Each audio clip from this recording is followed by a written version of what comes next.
अध्यक्ष है खालिद फरंगी मलिक साहब हैं और पहुंच चुके हैं और कुछ देर बाद बात भी करेंगे। आपसे बात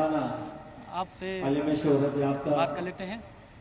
इस्लामिक सेंटर ऑफ इंडिया के अध्यक्ष हैं मौलाना खलीद फरंगी साहब से बात कर लेते हैं, क्योंकि यहाँ पर 9:15 पर वो जलसे की शुरुआत करेंगे और कई जगहों पर जाएंगे।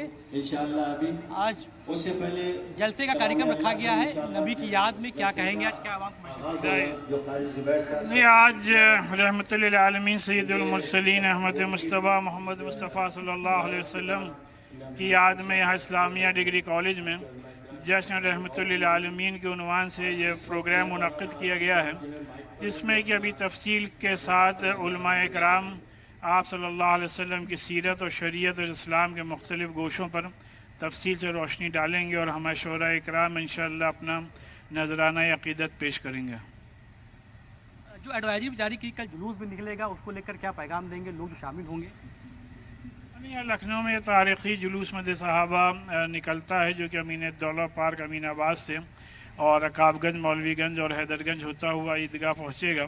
इस सिलसिले में इस्लामिक सेंटर ने जो एडवाइज़री जारी की है उसमें लोगों से ये अपील की है कि आज रात के जलसों में भी और कल जुलूस में भी बहुत ही डिसिप्लिन्ड वे में बड़ी तादाद में शरीक हों, शिरकत फरमाएँ और जुलूस उन्हीं रास्तों से सिर्फ निकाला जाए जो कि रास्ते पहले से एडमिनिस्ट्रेशन की तरफ से तय किए गए हैं और रास्तों में कोई ऐसे नारे ना लगाएं जिससे किसी के मजहबी जज्बात मजरूह होते हों। तो कल जो जुलूस निकलेगा मदे सहाबा का, उसको लेकर भी तैयारियां जोरों शोरों पे हैं। कोशिश की जा रही है कि जुलूस में कोई भी नारेबाजी ना की जाए, इसको लेकर खासा ख्याल रखा जाएगा। बिल्कुल अतीक, और अपने अपने इंडिविजुअल लेवल पर अपने अपने आसपास के पैमानों पर भी कहा जा रहा है कि इस बात का खास ख्याल रखा जाए, अपने इर्द गिर्द जो लोग हैं उन्हें तकलीफ ना पहुंचे। आपका त्योहार मनना चाहिए लेकिन सबको साथ लेकर आपको चलना, इस बात का खास ख्याल रखा जाए।